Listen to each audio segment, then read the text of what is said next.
Everyone, remain calm. Yeah, that's how it always starts. But then later there's running and screaming. Somebody talk to me! What is happening? Welcome to Jurassic World. You're listening to the Jurassic Park Podcast. You want to consult here or in my bungalow? Hold on to your butts. Well, we're back. Hello and welcome to the 74th episode of the Jurassic Park Podcast. I'm your host, Brad Jost, and we're here to discuss all things Jurassic Park. In this episode, we have a few news updates on Jurassic World 2. We've got a decent-sized listener segment where I break down some of your emails and voicemails. We've got another great installment of Amber Finds with Jaye Jurassick, where he reveals the Jurassic Park and the Lost World Deluxe Edition DVD set. And we round out the episode with a poll segment where we find out exactly which returning cast member you want to see in the Jurassic World sequel.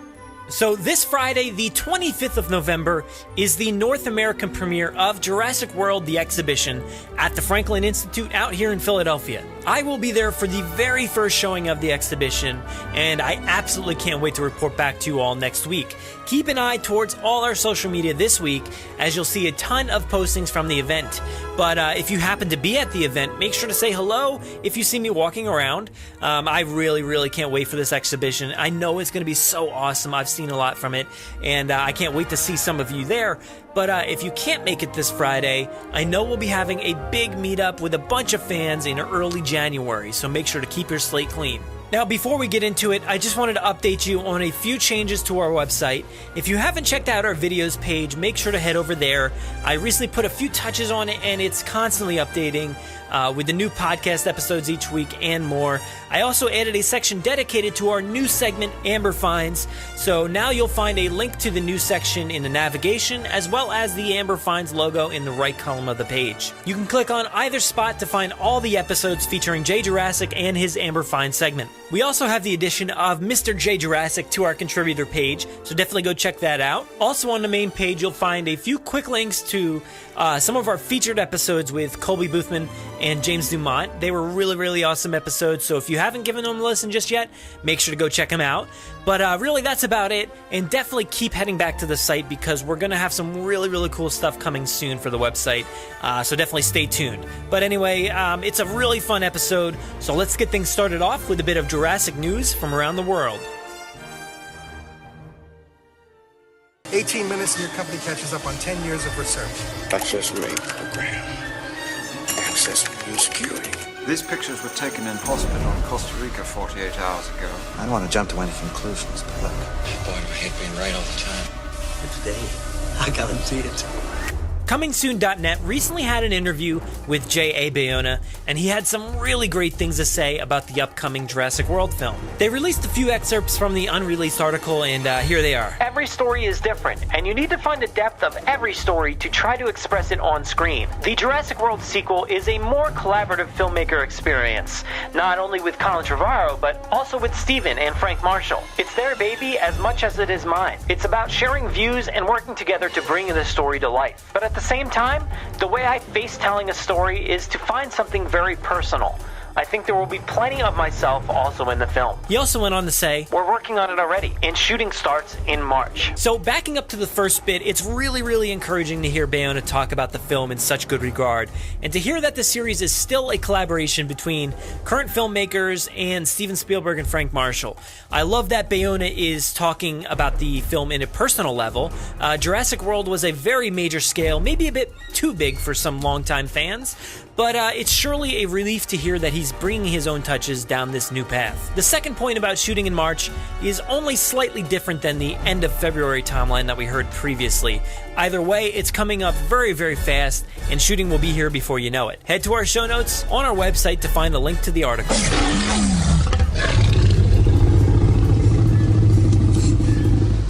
Next up, we have another great quote from Bayona, this time from cinemablend.com, talking about how the new and old connect. That's a good question. I think somehow it's both. It's a very good question, and what we're doing is a sequel to Jurassic World, but it's definitely a fifth chapter in a longer saga. It's very interesting. It's always tricky, but you have to find a balance in what people expect to find and the new stuff you're bringing to the story. I think the story is looking for a connection between Jurassic World and Jurassic Park more than what Jurassic World did. So while our last story was certainly encouraging for longtime fans, this one hits home even harder. So far, without knowing any details about the plot, it really sounds like they want to stay true to the series. So while the first part of the quote is certainly what you expected here, that it's a sequel to Jurassic World, but certainly part 5 in the series, that's all expected from the upcoming director. Of course he would say something like that. The real goodness for me comes from him saying that the story is looking to connect between Jurassic World and Jurassic Park even more than Jurassic World did. Now that's incredibly interesting because I think Jurassic World certainly hit all the right nostalgia marks with the old visitor scene, the old Jeeps returning, the original Rex, the night vision goggles, Malcolm's book, Lowry's shirt, Mr. DNA. Okay, I guess I don't need to go through all of them. You all get the point. But they'll have to go a very, very long way to top all the connections that were placed in Jurassic World. Anyway, head to our show notes to find a link to the article on cinemablend.com. USA Today has published an excerpt from the upcoming Michael Crichton novel, Dragon Teeth. They've also revealed an amazing cover for the book, which is obviously inspired by the original Jurassic Park novel cover. Dragon Teeth is coming next year on May 23rd. Now, if you don't know already, it follows the bone wars between two real-life paleontologists during the 1870s. So if you can't wait until May of next year, head to our show notes to find the link to the excerpt on USA Today. Oh, there it is. There it is. I'm not a computer nerd. I prefer to be called a hacker. Aren't you supposed to be a genius or something? I can't get Jurassic Park back online without Dennis Nedry. Incorporating all the latest technologies. We shouldn't be here. And there's 5 dinosaurs. How many Sarahs do you think are on this island? So this week I figured I'd dive deep into some listener feedback we've received recently.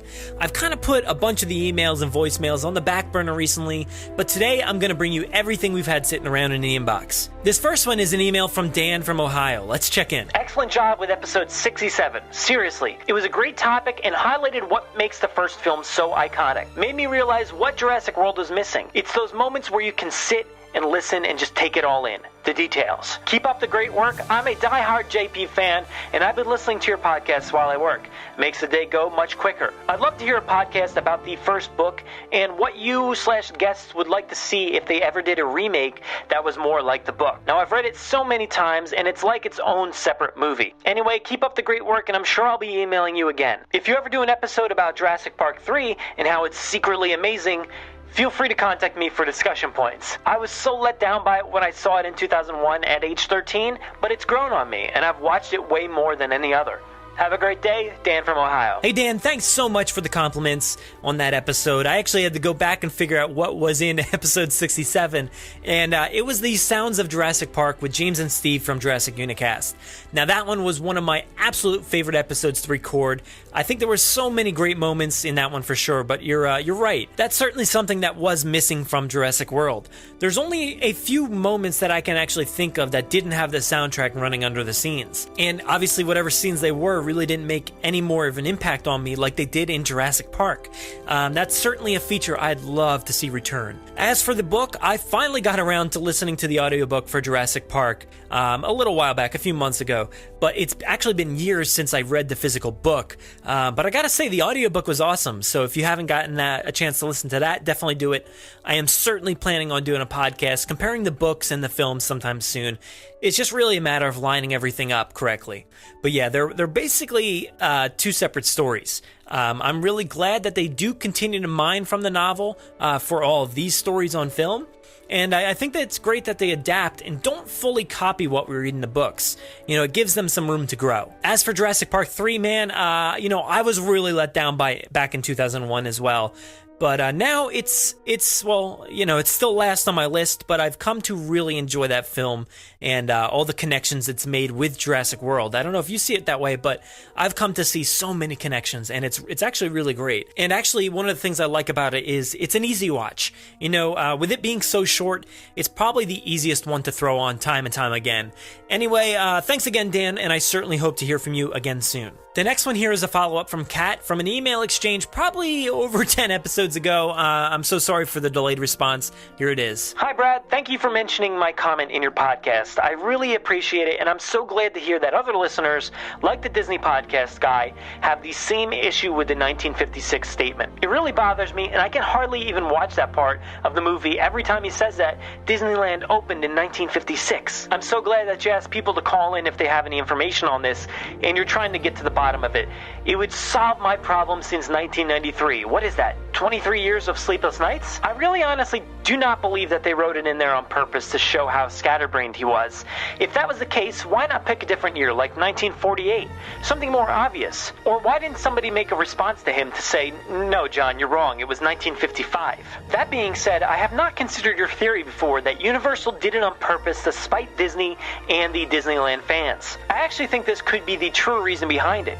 In fact, I remember there being quite a rivalry between Disney and Universal. If that is the case, whoever made that decision was brilliant because it certainly worked. Kat. Hey, Kat, I feel you. It is crazy to me that they somehow messed that one up. If they did mess it up, we don't really know. But I am glad that people like you and Jeff DePauli have your Disney sides in rage when it comes to stuff like this. Stay strong. But yeah, I feel like it must have been a dig at Disney from the Universal crowd. There's really no other logical excuse to think that they put so much work into the dinosaur research, the DNA research, and so much more that they just so happen to mess up this one date sounds illogical. Hopefully I bump into Steven Spielberg one day. I'll straight up ask him that one question. Why'd you mess up that date? Or why is it wrong? It's really going to bug me forever now too. So thank you very much for that, Kat. Sorry it took so long to return to your follow-up email, and I hope to hear from you again soon. Next up, we have a voicemail from Mike Noren. Let's take a listen. Hey, this is Mike Noren.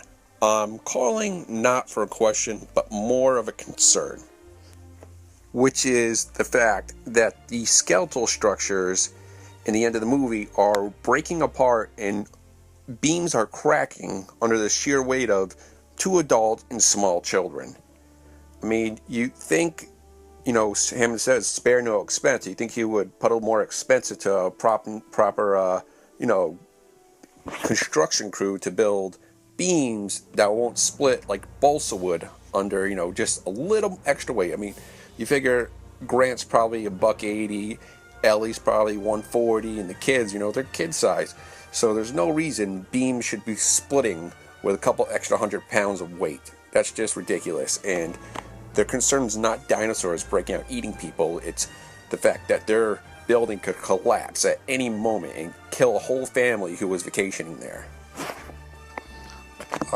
And that's it. Hey, Mike, again, sorry, like I said, for everybody else, for the delayed response, but I love your voicemail, man. It's a really good point, and I've kind of just come to accept it at this point. But yes, I've said it before, and I'll continue to say it. John was completely delusional. I think he needed to reassure his investors and the park endorsers so much that he led himself to believe that he spared no expense, when, in fact, he really sucked at making sure even the most basic business practices were in order. The entire park was a complete sham. Now, if you listen to the theme park episode that we did a while back, I think back in 59, we really broke down just how much he didn't do enough to ensure the safety of his guests. See, when we analyze this movie, we do it from a point of view that if this were a real theme park, a real place, then it should have at least these basic requirements in place to succeed. And this one didn't. This park had none of those things. Now, whether dinosaurs escaped that day or not, I think that place was doomed to fail. But yeah, man, who was the construction crew on that visitor center? And how much did he skimp on the construction materials for those bolts to come flying out of the ceiling or for the beams to just split apart? It's just insane. And it just shows how crazy John Hammond was. Sorry, John.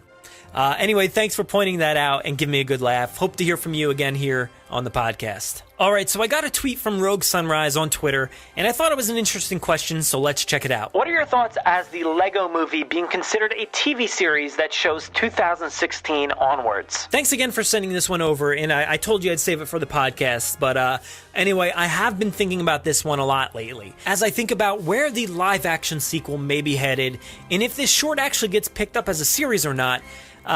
So first off, let's say that they actually make this short into a full-time series. Where does it go in a post-Jurassic World? Post-Jurassic World world. Yeah, okay. Well, honestly, since it's aimed more towards kids, I think it would actually stay in the theme park atmosphere and kind of forget that mess of Jurassic World ever happened. Now look, here's going to be some spoilers for the Lego short, so skip ahead if you don't want to hear anything. Alright, I think that's fair enough warning. Go away, skip ahead. So here it is. The Indominus escaped in that short, albeit in a very different way than it did in the feature film, but it escaped, destroyed a few things, and was captured and peacefully restored to the park. Now we know that there is a Rampage Rex out there in the restricted area, so who knows? Maybe that creature creates the downfall of the park. But honestly, like I said before, it's a kid's short, and I really don't think anything too dark will happen here. If they did create a TV show out of it, I think it would continue the trend of your daily escape story and just have a different theme park problem each week. Either way, whether they continue that theme park trend or do a post-2016 episode, I'll be certainly interested each and every week. How about you all? Would you enjoy that on a week-to-week basis? Let me know in the show comments on our website, send us an email, or hit us up on social media. I'd love to hear, and I'm sure Rogue Sunrise would too. Thanks again for that great question. We got a text over our voicemail line. That's right, you can now text the number as well as leaving a voicemail. Give it a shot sometime. Anyway, this one comes to us from JP Fan from Michigan. Here goes. Hello, it's JP Fan, and I've been collecting my whole life, and when I was about 20, I sold my toys. But the good thing is that I bought double of almost everything I got. I was a spoiled kid. But anyway, I wanted to know what you want from Mattel. Any figures or playsets or dinosaurs? Hey JP Fan, I'm so sorry you had to sell all your toys, man. I can understand why it's necessary at the time, but how you might have a little regret about it later on. It happens. I wish I had everything I did originally as a kid too. So many pieces have been lost over time, but I'm doing the same thing, slowly. Just buying things back over time. As for what I want to see from Mattel, well, I just hope for a return to that classic style of JP toys that we all know and love. Mostly, I want to see that real feel dinosaur skin like the original Rex had or the Triceratops, among others. Those were my favorites, how it felt real. Actually, I'd also like to see the return of human figures, obviously, especially with the original height and size of everything. So many figures today end up being tiny and not very durable. Those toys that I used to have are actually still right above me. They were indestructible for the most part. A few missing parts here and there, but the human figures, not really. Those things are all intact. So hopefully we see a return to that stuff. But if you want a better idea, you can always check out the congratulations video we did for Mattel a while back, where ourselves and many people within the community explained just exactly what we wanted to see in the new toy line. It's a great video, so I suggest taking a moment to watch.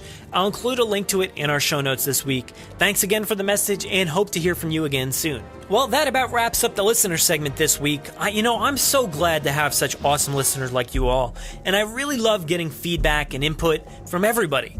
If you have anything you want read or played on this show, send them our way by either voicemail 732-825-7763 or via our email JurassicParkPod@gmail.com. You can also send us a message via our website contact form. Thanks again, everybody, and I hope to hear from you all again soon.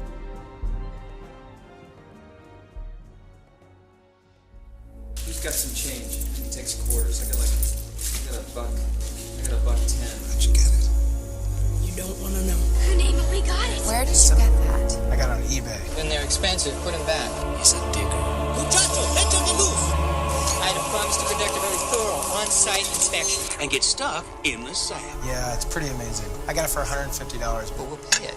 And then there's the merchandise. And I can personally... Donald, this park was not built to cater only for the super rich. That first park was legit. I could write all kinds of numbers on this check.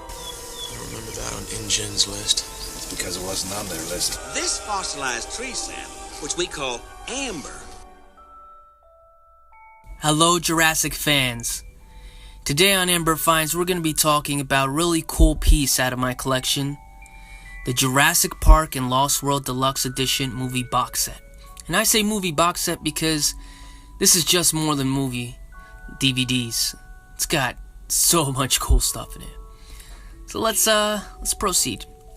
Now, the box itself, it's about 14 inches across and about 11 inches tall. And the backside of the box is all black, but all the black around the box is glossy. The whole box itself is very shiny. It has like a foil to it, but the black is just plain glossy. The sides and the top of the box have, it's a Jurassic Park and the Lost World Deluxe Edition in red, and it has silver logos of the Jurassic Park logo. The backside has no images. It just has the trademark and copyright of Universal and Amblin all in red. Really small lettering though. And it says 2000 copyright. So I'm guessing this came out 2000, amping you up for the 2001 release of Jurassic Park 3. Trying to get back in people's heads, Jurassic Park is coming back. So I'm guessing this is when it came out. Now, the front side, that's what catches everybody's eye. It is a glossy black skeleton of the T-Rex, which is, the logo we all love and adore. The logo of Jurassic Park. Yes, the official logo of Jurassic Park, the T-Rex. And the background of the T-Rex is this red foil, this bright red foil type of coloring. And it also has, on the bottom, it has the tree line. And there in silver letters it says Jurassic Park and the Lost World Deluxe Edition. Now it's really cool when you open the box set. You open it and it has magnets to close, but it opens like the silhouette of the T-Rex opens. One side swings one door and the other side swings another door. And then you open it up and it's just one side has the collector's edition of the widescreen of Jurassic Park, and the other one has collector's edition widescreen of the Lost World, both DVDs, not Blu-rays yet. Blu-rays I don't think were really hitting back then. And if you have these collector's edition of the Lost World and Jurassic Park, I had the VHS and I also have the DVDs, and I have the DVDs as well. But these ones right here had a really cool cover. The Jurassic Park one, you can see the T-Rex's teeth and it's all in gold, like gold foil. And there's Rexy's teeth just snarling at you, just knowing that there was a lawyer hanging off those teeth not too long ago.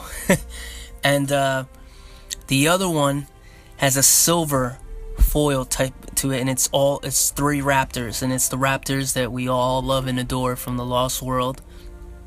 And it has them kind of one at the top, one in the middle, and one towards the bottom, and they're all roaring or ready to attack. Some of them have that eye that like the big one, when she sees Tim, she just kind of squints her eye and then runs after him. They look like they're all gonna attack each other or whoever's looking at them or something. But they're really cool cases, really cool covers, and these actually came in another box set before Jurassic Park 3 came out, and you would order that box set, and you would also get a poster that showed the size chart of all the dinosaurs from JP3, and you had the T-Rex, you had the Spinosaur, and it was like a special box set, and you had to order it in. And I remember ordering that. I begged my mom for me to get that, and I used to stay up late, and you would see it at 4 a.m. in the morning on TV, and them talking about it. Oh, JP3's coming out, and blah blah. And JP3 hadn't come out yet, and this box set was out to celebrate its release. Or it didn't come out in video just yet, but it had this box set, and it was just it was only the collector's edition of Jurassic Park and only the collector's edition of Lost World. And it was a small little sleeve that had the same images that you see on the box covers, on the DVD covers, and it came with that, and it came with that poster. And I bought the box set. I have it. And it's the 2 DVDs that I've seen the most. Oh man, if I should take a picture again of this, and I think I have in the past on my Instagram. If I show you what the DVD looks like of the Jurassic Park one and the Lost World, of those old ones, I don't know how they still play. It's completely scratched up of how many times I played those movies. I played them to death, basically. Because back then I used to watch the movie back and forth to make custom toys. Because now, you got the computer, you got screen caps and all that, screenshots. But back then, no, it was just you and the TV. And I would pause scenes for hours on end to try to make like the compound and this and that and customize my toys. But anyway, back to this box set. Sorry, I rambled on there. The deluxe edition contains, now this is, it shows like kind of, there's like this sheet here that shows all the stuff that is inside this box set. And it says, Jurassic Park and the Lost World Dolby Digital Widescreen DVDs. Went through that. Jurassic Park and the Lost World Photo Portfolio. That's awesome. Can't wait to start talking about that one. Exclusive individually numbered Jurassic Park and Lost World Cenotypes. I guess that's the cells, the film cells. CD soundtracks from both films and collectible packaging created especially for the deluxe edition. Number certificate of authenticity signed by the film producers. And we got all that. Alright, so I removed this sheet that's telling me everything that's in here. And,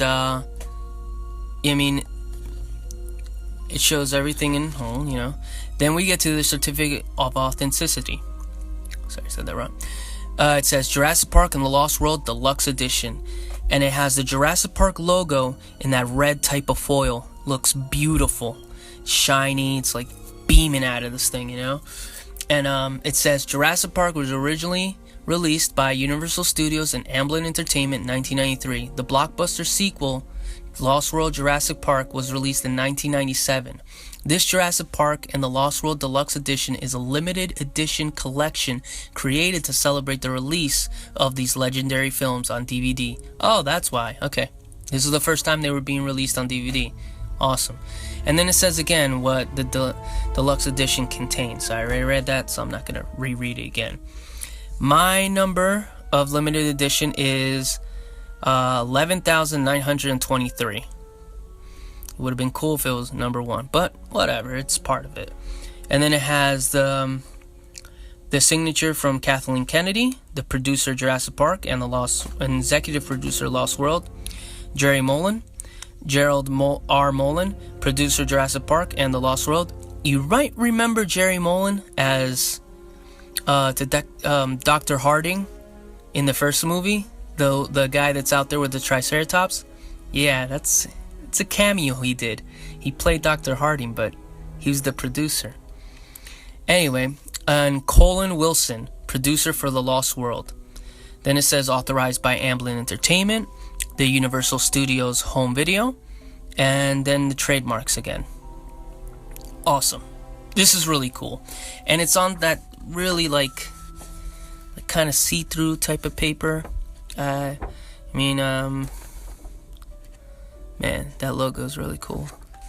Alright, so then when we go from there, we go to a film cell, or the Cenotype.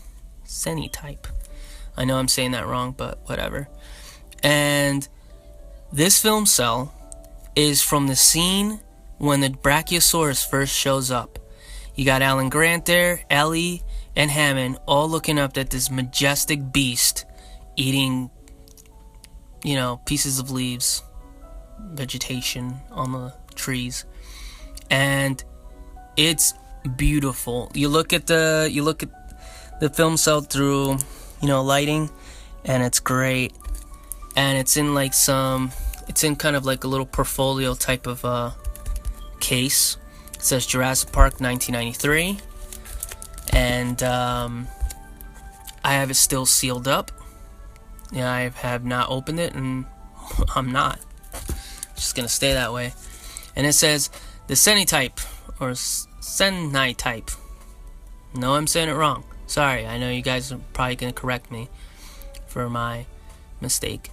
But it says Jurassic Park was originally released by Universal Studios and Amblin Entertainment in 1993, starring Sam Neill, Laura Dern, Jeff Goldblum, and Richard Attenborough. Featuring incredible special effects and action-packed drama, Jurassic Park takes you to a remote island filled with wondrously recreated living dinosaurs. When these terrifying predators escape, things turn deadly as 5 people battle to survive. One of the most successful films in worldwide box office history. That's right. Produced by Kathleen Kennedy and Gerald R. Mullen, from the original novel by Michael Crichton, The Man, and screenplay by Michael Crichton and David Koepp. Steven Spielberg, The Man. Jurassic Park remains one of the most compelling and spectacular experiences. You know what? I completely agree. It really is. Still is, and forever will be. Hollywood Archives Collectibles Incorporated and Universal Studios Home Video are proud to release the limited edition artwork. Says the film cell. The Jurassic Park film cell is a limited edition art graphic produced from a single frame of the motion picture film and includes 1 frame of the corresponding film footage. This artwork began with the careful selection of a single frame of film that is digitally scanned and expertly reproduced onto art paper using intricate, state-of-the-art imaging and printing techniques. The film footage is actual 35mm film frame produced from the original motion picture by the master optical film technicians. Every film cell has been individually numbered for this edition. Mine is 20,916. And Jurassic Park film cell explicitly, it's for this. Oh, it's so cool. So that's the Jurassic Park film cell. Now we go to the Lost World one, and it is the scene where the Stegosauruses first appear. Where, Eddie Carr and Nick Van Orn are just taken back because they never, they imagined big iguanas. That was Nick's answer. Big iguanas? Fruitcakes. That's what Anne Malcolm says afterwards. That's a beautiful scene. And what's really cool about that scene too, if you really pay attention to the Stegosaurs, they're all different. Yes, there's similarities because they are Stegosaurs, but some of them have broken plates, some of them are bigger, some of them are fatter. It's a beautiful scene. And it was so great to see these majestic animals in Jurassic Park because we all wanted them in the first one, But they saved them for the second one, which is my favorite. So I love this movie. I really do. I can talk about your Lost World forever. So on the back it says, The Lost World was originally released by Universal Studios and Amblin Entertainment in 1997, starring Jeff Goldblum, Julianne Moore, and Pete Postlethwaite. Rest in peace, Postlethwaite, because his depiction of Roland Tembo, oh man, he's one of my favorite characters in Lost World. It's what makes The Lost World so special to me. I love his character. When I was little and I used to play with his action figure, I would always try to imitate his accent, and he was always the badass, and I actually made him like a good guy when I used to play because he's so cool. I was like, I don't want to make him evil, I don't want to make him a villain. But anyways, I love this character, especially that speech. I'm not gonna do the accent. I kind of want to, but no, I'm not. Director Steven Spielberg takes us back to the scene of the ultimate theme park in Lost World, the blockbuster sequel to the award-winning Jurassic Park. 4 years since the disaster of Jurassic Park, 2 groups are in a race against time that will determine the fate of the remote island's prehistoric inhabitants. Executive producer Kathleen Kennedy, producers Gerald R. Mullen and Colin Wilson, and screenwriter David Koepp made Michael Crichton's thrilling bestseller, The Lost World, one of the most successful films of all time. It's very true. I remember going to see this movie opening weekend. It was on Memorial Day. Me and my cousins convinced their dad, my uncle, to take us. And he had read the book, so he was expecting the same as the book. You find out it's very different from the book. But that line went around the theater about 3 times. I'm not kidding. We stood there for that freaking long to go see this movie, and it was one of the most exciting moments of my life, was going to see this movie. And I was not disappointed. Some people were. I wasn't. I love the movie. Still do. I mean, like I said, could talk for it for hours, but not gonna do that. So now we get to the Jurassic Park and Lost World photo portfolio. And we got, let's see the pictures that we got here. And the portfolio is really cool. It's it has like a dinosaur skin impression on it. Or it might be, no. Okay, never mind. It's actually the eye of Rexy. And the logo is the pupil. That's really cool. Just noticing that for the first time. Yep. I think that's what it is. It's either Rexy or... I think it's Rexy, because the pupil is round on Rexy. The raptor's got the slits. Alright. First picture, and by the way, gorgeous picture, the Brachiosaurus scene again. We have the film still, now we have a photo of it. And on the bottom it says 1993, Universal Studios, copyright, Amblin Entertainment. So most of them are going to say this, so I don't have to repeat it again. But you know the scene. Do I really have to describe it? I just did with the film cell. But it's a print of it, and it's gorgeous, and it's beautiful print paper. Maybe a Kodak moment or something. Alright, let me put that one away. I don't want to keep them out too much, so just give me a little patience while I put them away. Next one, you got the sick Triceratops, but you barely see the sick Triceratops. You kind of just see its frill and a horn. And you got Steven Spielberg standing there, I think, with the screenplay. And Laura Dern is telling him something. She's like pointing at the Triceratops. You got Sam Neill back there, you know, just looking at the ground. And then Mr. Jeff Goldblum himself just looking out in the forest. I don't know what he's doing. It looks like he's about to dance. But always looking badass with that leather jacket. And it's a beautiful picture. And it's that scene of Triceratops. I think they were just starting to film, or they're talking about suggestions of filming. Next one is the Gallimimus scene. And it's just Sam Neill running from the Gallimimus. And one Gallimimus has its mouth open, and it's like yelling at Sam like, "Hey, what are you doing?" There's supposed to be only dinosaurs in there, but there's a human, and he's like running at full speed. You just see the like power in his face, like he's ready to go. But yeah, beautiful. Next photo is the kitchen scene. And if you don't know what the kitchen scene is, then you gotta go back and watch the movie again, because you say kitchen scene to any Jurassic fan, and they're like, "Oh yeah, I remember that scene." One of the scariest moments in that movie, and it's the picture of Timmy behind one of the counters, the raptor right next to the counter, looking at the spoon that had fallen, and the other raptors on top of the counter, just like waiting for the signal to attack. And the terror on Timmy's face, just, you know what I mean, you feel that terror. These things can walk through a kitchen. That's what made the raptors scarier, that they can actually go and walk through areas that we can walk through, you know? T-Rex can't really go into a kitchen. He can catch you outside, but if you're in a building, unless he breaks down the building, he's not getting you. And these raptors can. That's the scary part about raptors. Next print, we're now in the Lost World. And this one here, now on the bottom it says 1997 still instead of 1993. And this one here is the Stegosaurus scene. We already just talked about that, so I'll just move on to the next one.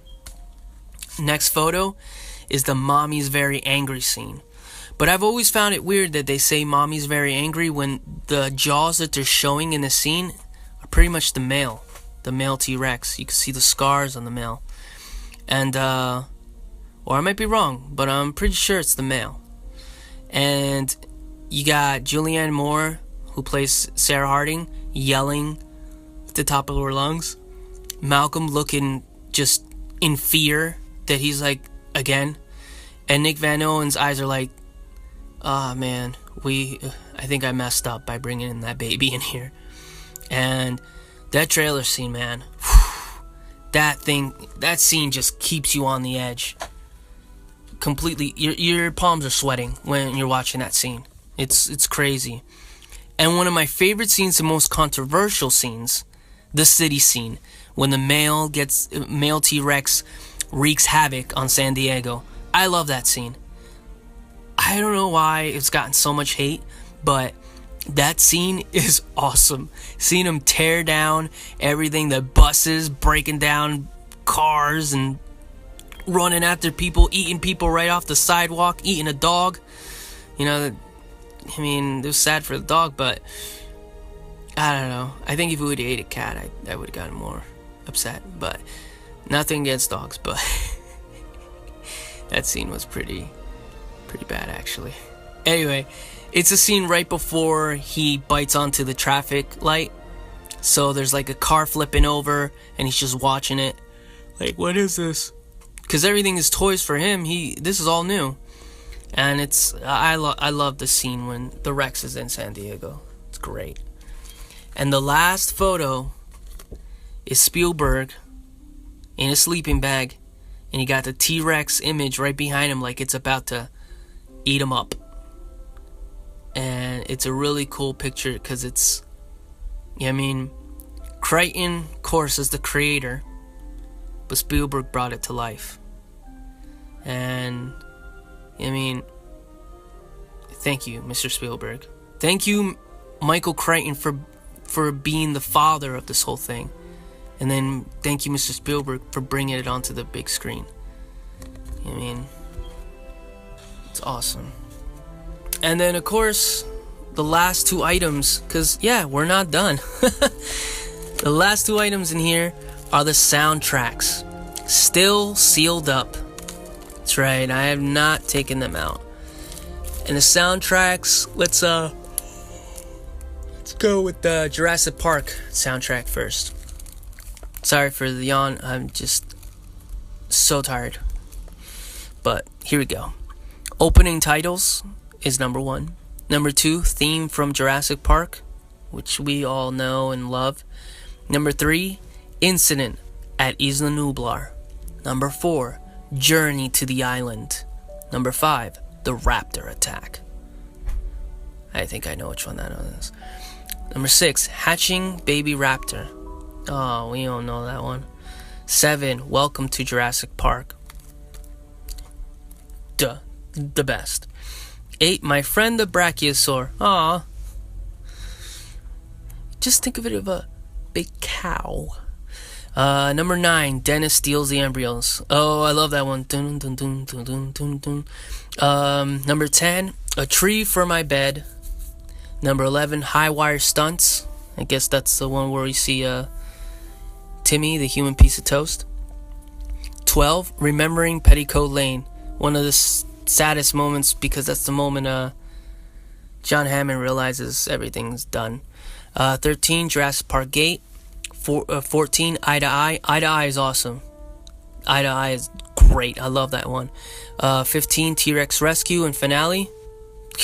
One of the best scenes ever in cinema history. And 16, End Credits. And that's the soundtrack for Jurassic Park. And then we got the soundtrack for Lost World. The Lost World. Awesome. The Island Prologue. Malcolm's Journey. I love Malcolm's Journey. That's one of the best ones. The Hunt. The Trek. Finding Camp Jurassic. Rescuing Sarah is a good one too. Hammond's Plan. That's one of the best ones too.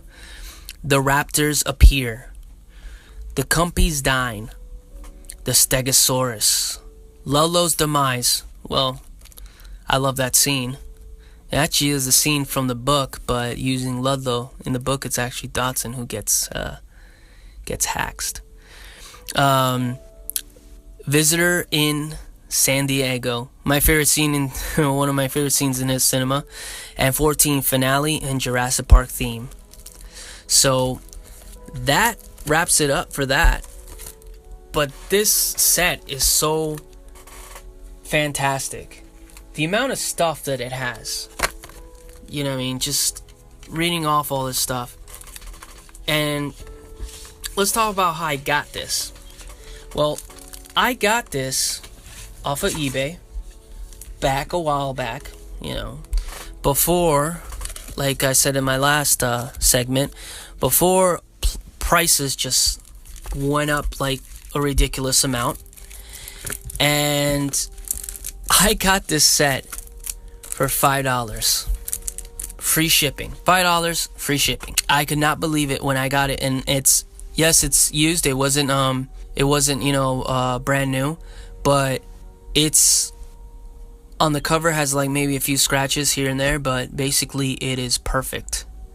And it's probably for the years that I would have had it, I probably would have had a few little scratches here and there because I would have gotten it when I was really young. So, I mean, I take care of my things more now, but when I was young, you know, when you're a kid, some things get broken here and there, even though I'm pretty good with taking care of my stuff. But this set is incredible. And you can go on eBay and find, I've seen a couple of them, but they range from, I mean, if you're lucky, you can get it for under $10 if you're really lucky. But usually the range I see it is about from like $40 to $70 to even, I've seen it even to $100, you know, or more. It's an old set. It's now very sought after. And after putting that video on Instagram, it's more sought after than I thought. A lot of people really want this set. And like I said, go on eBay. If you have the extra cash to flow out, you know what I mean, to give out.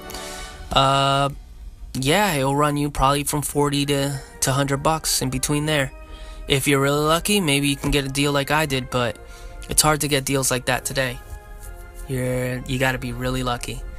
But yeah, so anyway, that's going to wrap it up for this segment of Amber Finds. I hope you enjoyed that. And, you know, well, I'll try to see what I can talk about next, because I have a couple cool things I think I got in store for you guys. So, hope you enjoy this, and see you next time. Back to you, Brad. Dodson! We've got Dodson here! You just went and made a new dinosaur? That doesn't look very scary. You are alive when they stop to eat you. So I think it's actually been a while since we did a legit poll segment on the podcast. Now this past weekend, I asked you all, which character would you most like to see return in the sequel to Jurassic World? Now, aside from Claire and Owen, this encompasses all characters that are still living from all the previous films. What I also did was actually a poll tournament via Twitter, but I'll get into those results a little bit later. Since we got so many results, I'm actually just going to read straight through them. No comments this time, guys, sorry. But first off, let's get into your responses here on Twitter. Matt Brando says, Nick Van Owen. Sickleclaw? Most, Henry Wu. Least, Mark Degler. American Spooky? The guy who ate the pie with the Barbasol on it. Aaron Beyer says, Omar Sy as Barry. He was way underutilized. Courtney says, Kelly Curtis as a high-ranking scientist who served in the military prior to with Special Forces. Justin Peterson says, I want to see Grant/Malcolm return in cameo. Maybe a news broadcast discussing the failure of InGen, Jurassic Park, and Jurassic World. Would also like to see how the kids, Tim, Lex, and Kelly, turned out as adults with the trauma of their experiences. Jurassic Unicast says, Malcolm for sure, but would also love to see Nick Van Owen back. Barry would be great, and also Billy from JP3. So many choices. Fede says, Dr. Wu. Lord Christine, Ellie Sattler. Just Ellie Sattler. Jarrett says, Nick Van Owen. Billy Reed says, I think Ian Malcolm goes without saying, but I wouldn't mind some more obscure characters like from The Lost World maybe. Adam says, Tim. He's got experience with the park and more than likely turned into a Malcolm-esque character once Jurassic World opened. Andrew Hoyt says Lex and Tim. Diego says Henry Wu all the way. Chris Johnson, Nick Van Owen, Malcolm, Grant, Harding. Rogue Sunrise says I can see Tim and or Lex making sense. Possibly still having a connection with InGen. Maybe a goodbye from Ian and Alan. Alicia says, I would love to see Lex. I wish Dr. Grant would also make a cameo. Vegan Megan says, Ellie Sattler, Nick Van Owen, Dr. Grant, Sarah Harding, and of course, Ian Malcolm. Andrew Duckworth says, Julianne Moore and Jeff Goldblum. Mateus here says, Alan, Ellie, and Ian. I like them too much. Leandro Calvo says, Ellie, Alan, Sarah, Tim, and Lex. Thank you so much, everybody from Twitter. Let's move over to Instagram. Jaye Jurassick says, Malcolm, but I would really like to see Tim come back too. Chewy AICM says, maybe Timmy grew up and became Tim, an animal activist, trying to shut down Jurassic World. Dodgson, still a corrupt guy working with Henry Wu, or a current Billy, how he saw the monetary exploitations of the dinosaurs. Jurassic Jeep 28 says, Tim, Lex, or Roland. X Jeremy Edge says, Ian. Perfectly _ and Perfect 87. Malcolm and Sarah. JP Collector. Ian, Malcolm, Sarah Harding, and Dr. Wu, of course. Ted Brothers. I'd love to see a strong African-American female lead like Kelly make a comeback. Seeing her journey living with PTSD from her first time on the island, and maybe she grew up and became an awesome Lara Croft-like explorer. Klingon 007 JP says, Alan Grant. The _Raptor_ trainer says, Alan Grant for sure. Seeing him and Owen interact and discuss raptors and their behavior would be iconic and absolutely incredible. Apache 3602 says, Alan Grant or Kelly with her blank gymnastics. Life found a way. Ian, Alan, Ellie, and I think you guys are going to hate me for this, the Kirbys. I know, but I wanted to see them die in the sequel. Liam Jacobs 3010 says, Ellie, possibly Alan. Ian had a small cameo in Jurassic World in book form. Nick Van Owen. A_global_threat says, Ian Malcolm and Nick Van Owen. If Pete Postlethwaite were still alive, I'd love to see him play Roland again. Road Warrior _Jerry says, Lowry or Nick Van Owen. The _dinosaur_ company. Ian Malcolm, Jeff Goldblum forever. Grassy _Turtwig. Alan Grant without a doubt. I absolutely don't know how to say this one. Matro _06. My best shot. That was it. Alan Grant, Alex, and Tim, Owen, and Claire. Who's Alex? Oh, Lex. _Jurassic _Dino. Nick Allen or Oh, that's an I. Ian. God. Oh, here's another one. Gabby Vigera. Let me try this again. Gabby Vigera. Here we go. Gabby Vigera. You got it. I'm sure you know who you are. Lex and Tim. So those are all of your replies from social media, and there were certainly some good choices in there, but we didn't get down to who exactly is the most wanted to return in the next film. So we ran a Twitter poll tournament of sorts, kind of like we did back with the recasting of Dodgson a while back. So after compiling every character we could think of, it was narrowed down to a semi-final of Billy Brennan, Ian Malcolm, Louis Dodgson, Tim Murphy, Barry, and Lowry, which narrowed down to a finals between Tim Murphy and Ian Malcolm. So I think you can all see this coming. Ian Malcolm pretty easily beat Tim, 71% to 29%. So are you all content with those results? I know I am. I'd love to see Malcolm return, and in a poll we did a while back, it was decided that he was the listener's favorite character. So this is kind of a pretty obvious pick. Thanks again to everybody who commented and voted in the polls. I think it's always great to see so many people interacting with each other and establishing a good dynamic for the community. If you have any thoughts on the results, make sure to send them in to us and I'll read them on the show. And as the film production grows closer, we'll see soon enough who may be returning in the future film. Thanks again, everybody.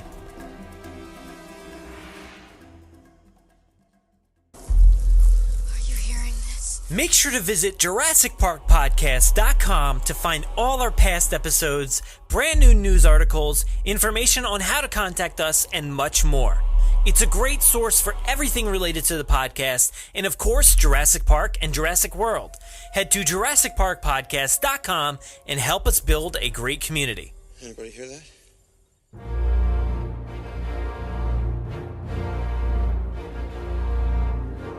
Thanks for listening to the 74th episode of the Jurassic Park Podcast. Of course, I'd like to thank everybody for submitting to our poll, and especially Dan, Kat, Mike, Rogue Sunrise, and JP Fan for all writing in or sending in voicemails to the show. This podcast is 100% for the listeners, so if you want to be a part of it, send in your thoughts and we'll make sure it happens.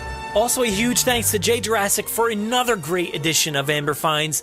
Each week, I swear I couldn't get more jealous of his stuff, but he keeps raising the bar each and every time. If you've enjoyed his segments or just want to comment on the awesome stuff he has brought to us each week, then write in, call in, and I'll make sure to pass it along. If you want to interact with us, we do most of our work over on Twitter, at Jurassic Park Pod. We're also on Facebook at facebook.com/Jurassic Park Podcast, and our Instagram handle is at Jurassic Park Podcast.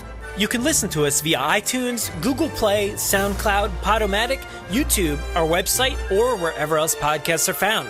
So make sure to subscribe to automatically get new episodes every week. If you haven't already, please give us a 5-star review in iTunes or a great review wherever you listen to the podcast. It will seriously help out our rankings and make it easier for fans like you to find us. We're usually spotted commenting on the Jurassic Park subreddit as Jurassic Park Podcast. Don't forget to check out JurassicParkPodcast.com for all the links you heard here today. If you want to get a hold of us, you can email us with any news stories, MP3s, comments, or if you want to debut a segment of your own, send them to JurassicParkPod@gmail.com. Or you can submit questions directly via our website contact form. If you'd like to record something for the show, send it in to us and we'll feature it in an upcoming episode. If you don't have any way to record, you can give our voicemail line a call and leave us a message. That number is 732-825-7763. Thanks for listening, and enjoy.